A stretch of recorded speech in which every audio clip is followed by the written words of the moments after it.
Welcome to our special effects gunshot tutorial. In this tutorial we'll be showing you how to create some quick and effective Halloween effects.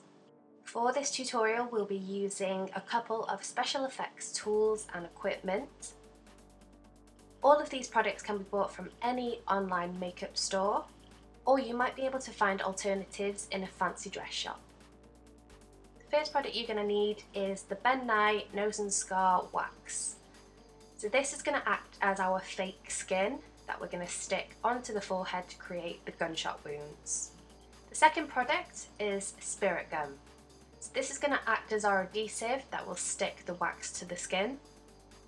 The next product you'll need is some Vaseline. So the Vaseline is going to act as a lubricant which will help us blend out the edges of the wax. You will also need some fake blood to complete your gunshot wound. And then we're going to be using some translucent powder or talc, and this will help to set the product and also mattify everything. So to begin, you want to make sure that your model or your client doesn't have any makeup on their face. You want to go straight in with the wax with a clean face. If you were to be using makeup first and then trying to apply the wax, it is going to remove the makeup that is sat underneath the product. So to start with, you're going to take a small amount of product from the wax pot and you want to roll it into a pea-sized ball. Then to help us work out where we want to place our gunshot wounds, I'm just using a white eyeliner just to mark out where these gunshots are going to be on the forehead. Then I'm going to place a small amount of spirit gum on top of each of these pencil marks. You want to make sure that the spirit gum is really set. So to make sure that it's super tacky so that the wax is going to stick, you want to tap over the spirit gum and this will help create a tackier substance. Once the spirit gum is nice and tacky, you can go ahead and just place your wax ball on top of the spirit gum.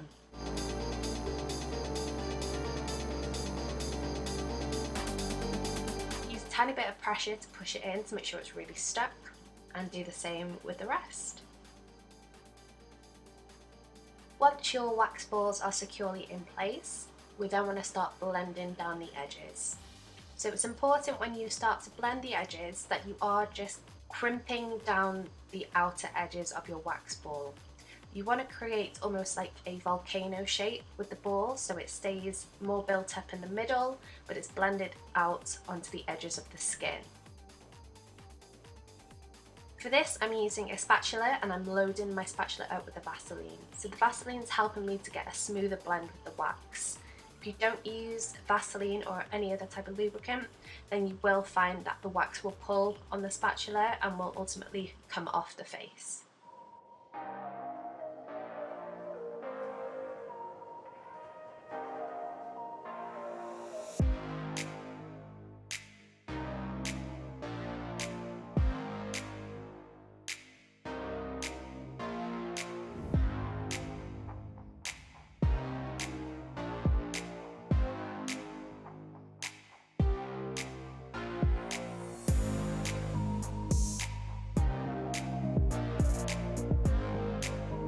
Once your wax ball is secured and it's crimped down at the edges, we can then go back in with our spatula and begin on smoothing out this wax ball even more. You want to create the effect of skin. So for this, it means that we don't want any edges, any rough parts of the wax. We want it to smoothly glide from the client's skin onto the wax ball. So use your spatula to smooth out each of the edges. Again, this is loaded with Vaseline to help get a smoother transition.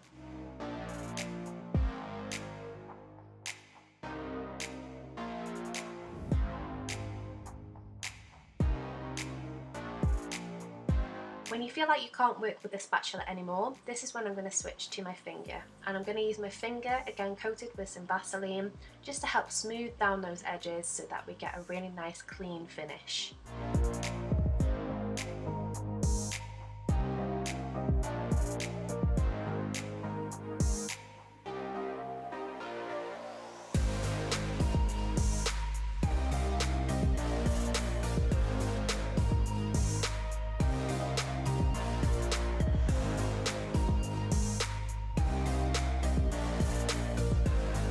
So now our wax molds are completed, we need to make sure that we go in now with a light layer of translucent powder or talcum powder to mattify our wax. The wax itself has got quite a sticky texture, and the Vaseline has obviously made our face a little bit wet. So by going in with our translucent powder, we're going to mattify everything, allowing us to further sculpt and design.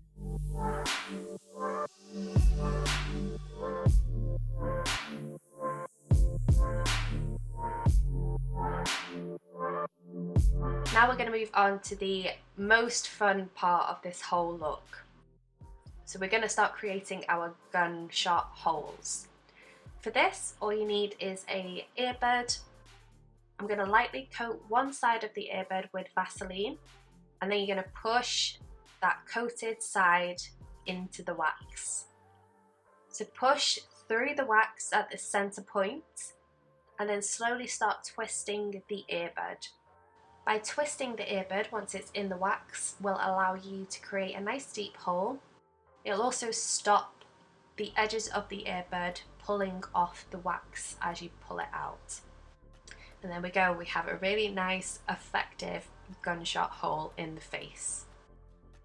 And then to create more of a gory effect with this gunshot hole, I'm just taking my spatula and I'm just pulling out the inner edges of the gunshot hole to make more of like a blast effect. So this looks pretty gory as it is, but we can make it look even more realistic by adding a touch of paint. I'm going to be using a black water activated face paint, and I'm going to fill the inside of the gunshot hole.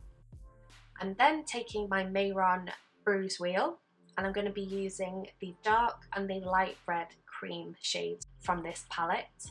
This is one of my all-time favourite products to use for special effects makeup.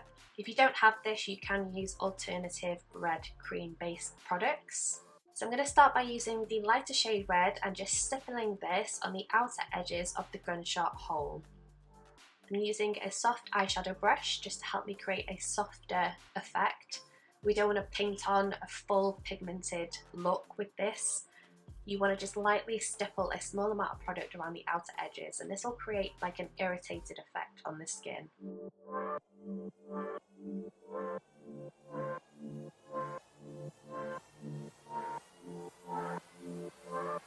I'm then taking a smaller eyeshadow brush, and I'm going to be concentrating some of the dark red cream nice and tight around the outer edge of the gunshot hole.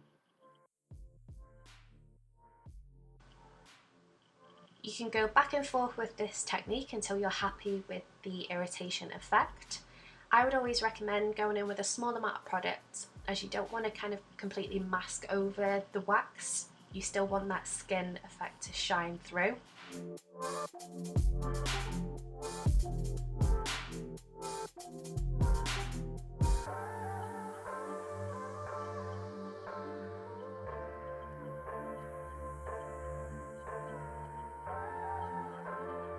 And then once you've finished with your blending, you can then go back in with your spatula and reopen the gunshot hole if it has caved back in on itself through blending.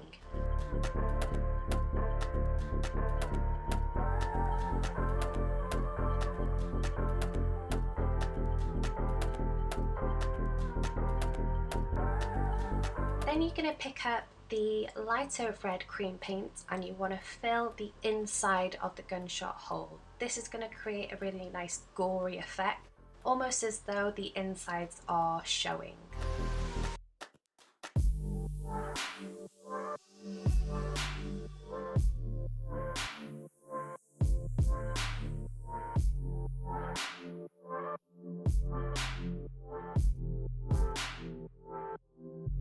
Now for that final bit of drama, we are going to go in with our fake blood.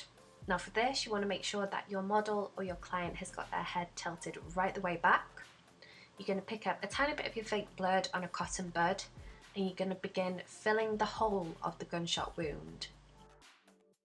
You want to make sure that you fill it so that you get a little bit of a bubble coming out of the gunshot hole.